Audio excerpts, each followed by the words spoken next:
Hi,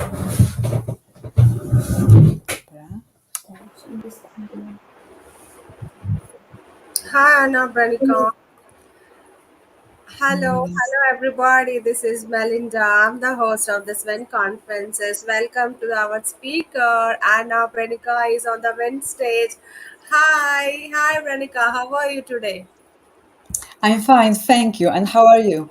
I'm doing great. Thank you so much. So yes, before you start your session, we will play your 2 minutes of introduction audio. So after that, you can start your session. All the Oh, yeah, of best. course. Thank you. Thank you.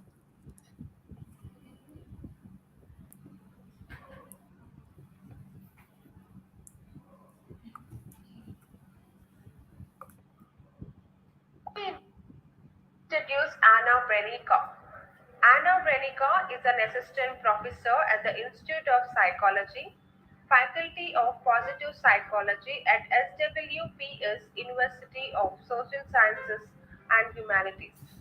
While also working as a clinical psychologist specializing in mood and anxiety disorders, her research combines clinical studies with positive psychology by investigating determinants of psychiatric patients' well being and resilience. Together with her team, she is currently implementing a research grant on humor based self regulation in recurrent depression. She is a founding member of the Positive Psychology Society, Poland. Dr. Brenica leads a team that develops and implements a mental health support program for Ukrainian refugees. She is also involved in many campaigns aimed at improving the state of mentally ill people.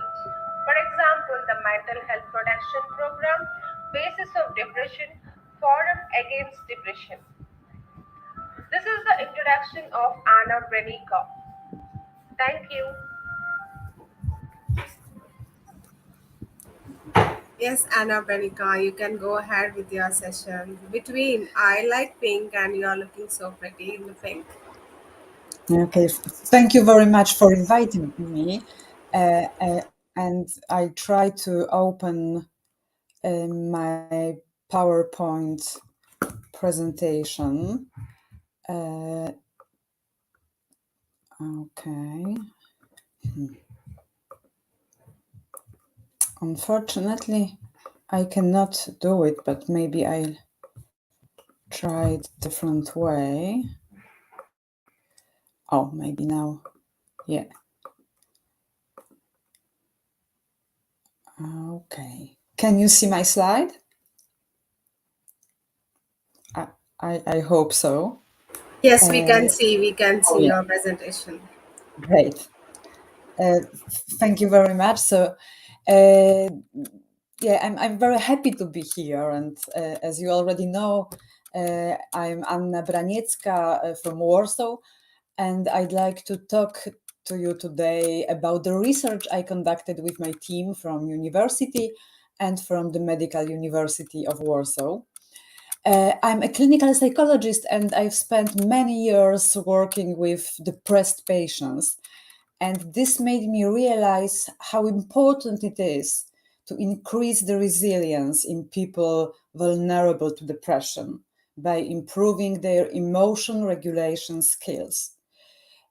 More specifically, I recognize the importance of providing them with effective, evidence based strategies for regulating stressful feelings, especially such strategies that not only reduce negative emotions, but also significantly increase positive emotions.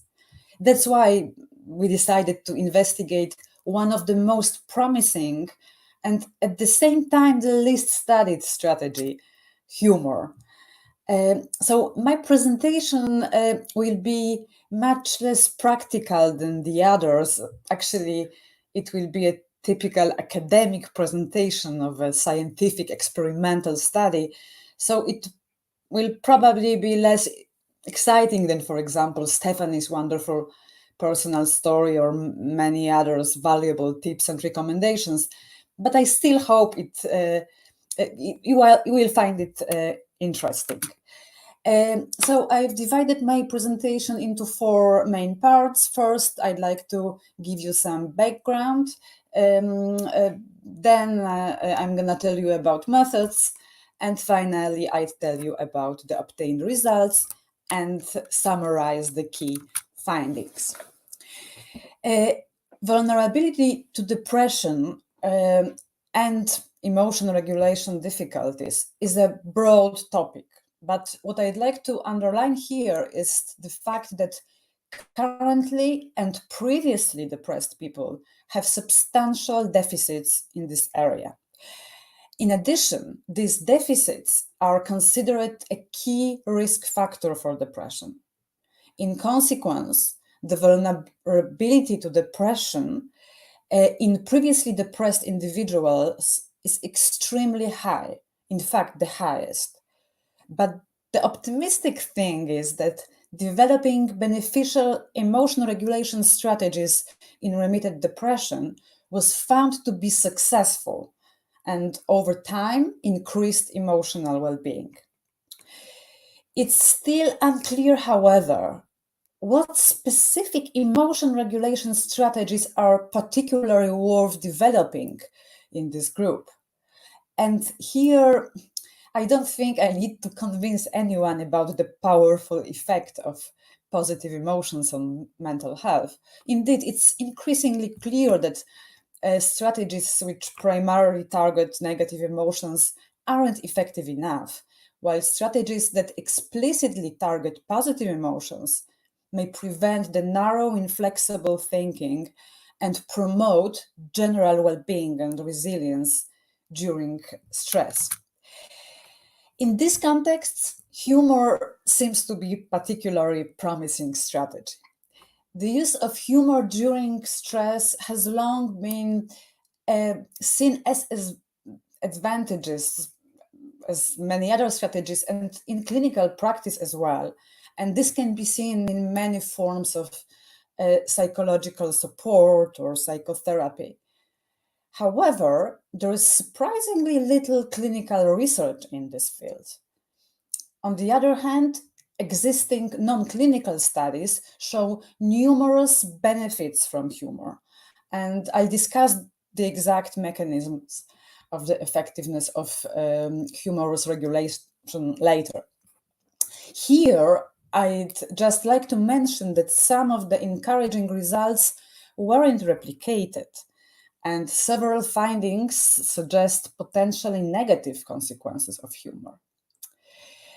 This seems to indicate the importance of the type of humor used, and therefore we decided to consider different humor kinds in our research. So before I tell you about this study, I'd like to give you a brief overview of the types of humor we investigated. So, as you probably know, there are many different types of humor. However, when we think about humor in terms of dealing with stress, all these uses of humor can be reduced to two categories. Stress-related humor, which involves focusing on stressor in order to make a joke out of it, and stress-unrelated humor, which is about diverting attention from stressor and directing it into some unrelated humorous material. More precisely, stress-related humor changes the source of stress in a cognitive way, of course. And as a result, it can be appraised from a less serious and therefore less threatening perspective, which consequently modifies emotional response. In short, the main mechanism of stress-related humor can be defined as humorous reappraisal. In contrast, stress-unrelated humor serves as a distraction from stress, which involves intensive cognitive processing of humorous positive material and results in loading working memory. In consequence, there is not enough space in working memory to process or ruminate on negative material, which ultimately decreases negative emotions. In other words, the key mechanism underlying stress unrelated humor is humorous distraction. So, the main goal of this study was to compare the effects of these two types of humor in vulnerability to depression. And because stress unrelated humor leaves the source of negative emotions intact and may promote an escape from problem solving, while stress related humor allows a person to confront the stressor and then change its meaning, we predicted that stress-related humor will be more effective. Second, we aim to investigate whether humor can also be an effective strategy in typically depressogenic situations, which are often current personal stressors, and sometimes they become triggers of relapse, unfortunately. And finally, we decided to investigate whether attentional impairment, which is often observed in people in remission, might limit their ability to use humor. And also, in line with the previous studies, we presumed that creating humor would be challenging and therefore could impose some costs, such as requiring a lot of effort and impairing subsequent performance. So now let's move on to methodology. As in the previous pilot study, all the participants were recruited from outpatient psychiatric clinics where they attended mental health service. The basic inclusion criterion was a diagnosis of depression in remission made by a psychiatrist and confirmed with an interview performed by a clinician. An additional requirement was the intensity of depressive symptoms corresponding to a BDI score of 16 or below, and there was a long list of exclusion criteria to exclude all other mental and neurological disorders and other serious health conditions. As a result, 122 participants took part in the study, but 11 participants were excluded due to ineffectiveness of manipulation, and 17 participants were excluded as outliers and extremes because of statistical issues. So the final sample consisted of 94 participants, age on average 40 years. And the participants were randomly assigned to each of the three experimental conditions corresponding to three emotion regulation strategies: stress-related humor, stress-unrelated humor, and control condition, which was rational serious regulation. Procedure. Now let's take a look at the general overview of the procedure. After being recruited, participants underwent neuropsychological assessment with the D2 test of attention. This was followed by the main experimental part of the study. And we've been thinking for a long time about an appropriate manipulation method. Finally, it was inspired by one of the stress management techniques and had an exaggeration-based construction. More specifically, in each condition, participants produced a simulation of events, which in stress-related humor condition concerned a humorous simulation of one's own stressful situation. In stress-unrelated humor condition, it was a humorous simulation of someone else's stressful situation. And in control condition, it was a non-humorous rational simulation of one's own stressful situation. And to make this task easier, generating the simulation was by answering subsequent questions that first created extremely negative, hilarious scenario, and then extremely positive, ridiculous sequence of events. In other words, Maybe still I will tell a bit more about the procedure. So upon arrival at the lab, the participant was handed the printed materials. And in the stress-related humor condition, the participants started by writing down what they fear could happen because of the stressful issue, and then answered series of questions.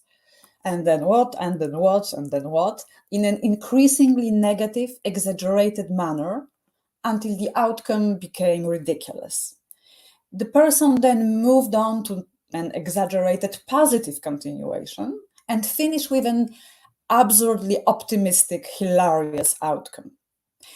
In the stress unrelated humor condition, the procedure was the same, except that the humorous scenario concerned the situation of an unknown fictional person. In the control condition, the scenario was about the participant's stressful issue. However, it was intended to be as realistic as possible. Also, each task was preceded by an example. And there were 4 measurements of dependent variables. After the study, of course, there was a debriefing session with a clinician, but overall, no patient reported being harmed. So let me now give you some more details about the experimental part of the procedure. This is the flow diagram of the experiment. Initially, the intensities of positive and negative emotions were rated on 2 self-report scales from 0 to 6. Then, to induce stress, we adapted the famous procedure of Susan Nolen-Hexema, in which the person is asked to recall any of her own currently distressing issues, and then focus on the causes, meanings, and consequences of this issue. This was followed by again reporting emotions and experienced distress, also on a scale from 0 to 6. And in the next step, the participants were randomly assigned to experimental conditions and asked to produce a scenario of events.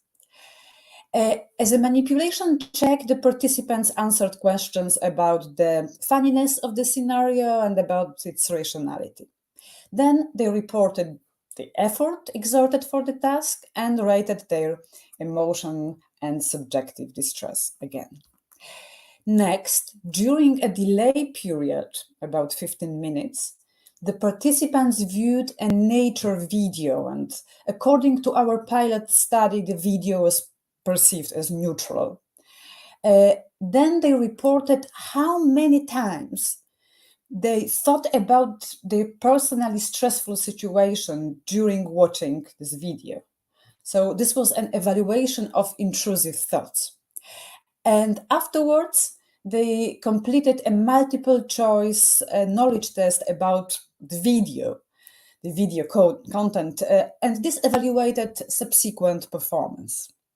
So now let's take a look at the results. So here you can see positive and negative emotions. This bar charts shows how the intensity of these emotions changed over time from the first to the last measurement in each condition. So the blue bar chart illustrates that in both humor conditions, the intensity of negative emotions significantly decreased in the third measurement, so after the use of strategy, while in the control condition, there is no significant difference between the level of negative emotions. What's more, in the stress unrelated humor condition, the level of negative emotions in this third measurement was even higher than initially, and its impact maintained during delay. The second pink chart concerning positive emotions shows that after the use of strategy, the level of positive emotions increased in all conditions. However, in both humor conditions, the intensity of positive emotions was high enough to exceed their initial level. So let's move on to the other result. This chart illustrates how subjective Hi. distress. Hi, Anna. We cannot see that you are moving the slides. So, So you cannot yeah, see the slide we can see the uh, slides. But yeah, now we can see that you are moving the slides. Okay. from the beginning or just now. No, just no, just no. Okay. Oh, this now. So maybe I will start again. And now can you see the Now, slide? yeah, we can see the slide, but we cannot see the next slide. You are clicking on the next slide, right? So Oh we yeah. can, yeah, yeah. So maybe I will Now do in the this. 11th, you are in the 11th slide, right? Yeah. So Yeah. maybe I will do this like that, or Yes, maybe I'll yes. try again. And No, now no, can no. you see my? Yeah, we can No. see now. It's good. Okay. So maybe just let me know again if something will be wrong. Oh, Okay. yeah, definitely, definitely. Thank you. Great. Thank you for your information. Uh, yeah, so this chart illustrates how subjective distress changed over time. As you can see, in both humor conditions, there was a decrease in experienced distress after the use of strategy and after a delay. In the control condition, no significant differences occurred. So only humor resulted in distress reduction. And this effect remained the same after 15 minutes. So can you see then that I changed the slide or not? Just change the next slide. Yeah. Uh, You are So in the 11th slide. still 11. Okay, so I will Yeah, now I change can see you my change to slides 12th slide. manually. Okay. Thanks. Yeah. So now let's take a look at the key results comparing the impact of the strategies on emotional outcomes, three emotional outcomes. So on the left side on the graph, we can see that the reduction in negative emotions was stronger in the stress unrelated humor condition than in the stress related humor condition and in the control condition. On the right side of the graph, you can see the similar pattern of results. So the reduction in the stress was again strongest in the stress unrelated humor condition. And in the middle of the chart, we can see a slightly different pattern of results. It concerns positive emotions. Indeed, the increase in positive emotions was significantly higher in both humor conditions. However, there was no significant difference between stress related and stress unrelated humor. So, taken together, both types of humor were found to be more effective than serious regulation. And surprisingly, stress unrelated humor was most effective in terms of decreasing negative emotions and reducing experienced distress. Uh, we also measured the invested effort, subsequent performance, and intrusive thoughts during watching the video. And surprisingly, there were no significant differences in terms of effort nor in terms of subsequent performance. However, the three conditions differ in terms of intrusive thoughts. On this bar chart, you can see that in the stress unrelated humor condition, the number of intrusive thoughts was significantly lower than in the stress related humor condition, which again indicates the prevalence of stress unrelated humor. And there is one more result I'd like to share with you. It concerns the impact of attentional impairment. So, what we can see here, we've done additional analysis that took into account the scores obtained on the D2 test of attention. And it was analyzed as possible moderator of changes in emotional outcomes. A significant interaction was found in relation to negative emotions. So this graph shows mean values of negative emotions in 3 conditions in 4 measurements, depending on the level of the D2 test. And the participants were divided with the use of median split here. So what can we learn from this graph? We can see that the level of negative emotions after the use of strategy and after a delay returned to the preliminary level in most cases, but with the exception of those patients who were in the control condition, which can be seen on the right side of the graph, and those with impaired attention who were in the stress-related humor condition, which can be seen on the left side on the graph. And this could mean that for patients with impaired attention, focusing on personally distressing events, whether it's humorous or serious, is too challenging. Indeed, impaired attentional control may enable them to inhibit the negative ruminative thinking about the personal stressor and thereby prevent from emotional recovery. So, I'd like to quickly summarize the main findings. First, humor was evidenced to be an effective emotion regulation strategy for people vulnerable to depression in typically the prosogenic context. Humor improved all analyzed outcomes: positive emotions, negative emotions, and subjective distress and intrusive thoughts. Second, humor didn't require more effort than the rational regulation, nor didn't reduce the cognitive resources needed to perform the test. However, it's possible that this optimistic result is largely due to our procedure, which greatly facilitated the generation of humor by providing numerous examples and guiding the participants step by step. Third, against our predictions, stress unrelated humor was found to be more effective than stress related humor, although both humor types were effective in general.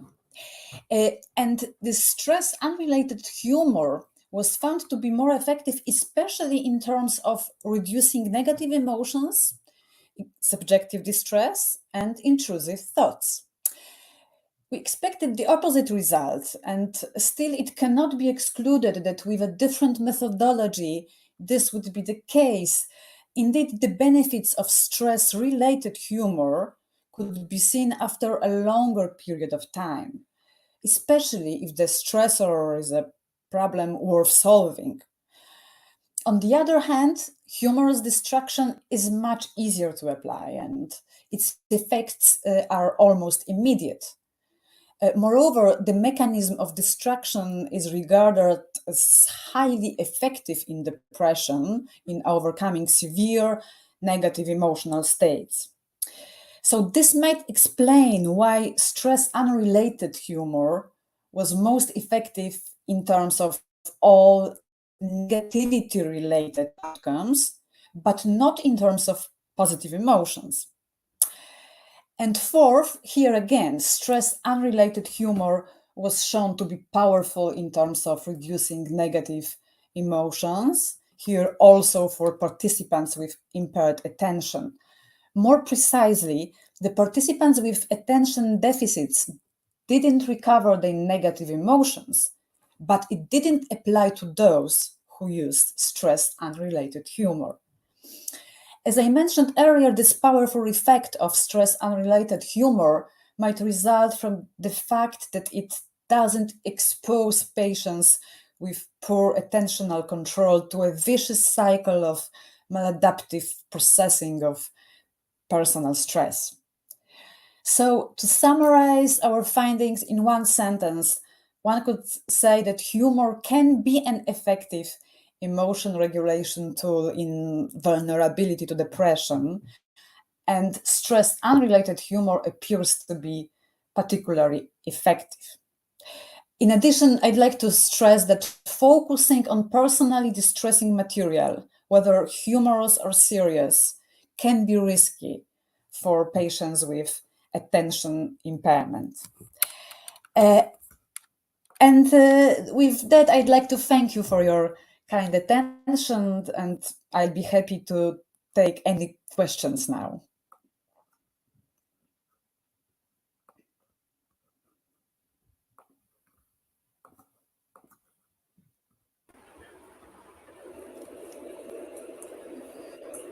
Thank you so much, Anna Venica, for beautiful presentation and on humor as an emotion regulation strategy.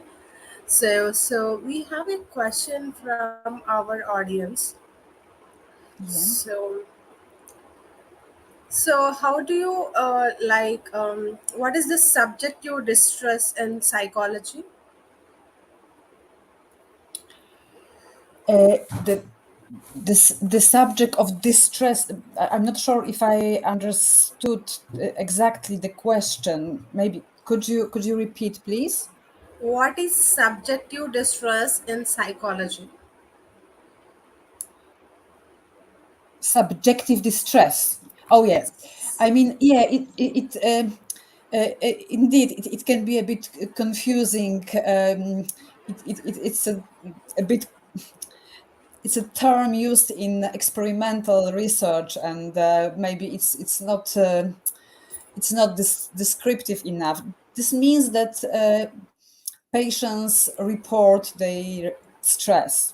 Sometimes we can measure stress by some instruments, by neuroimaging or other things, and our hormones, for example. And very often we ask patients, how do you feel? What's the level of your stress?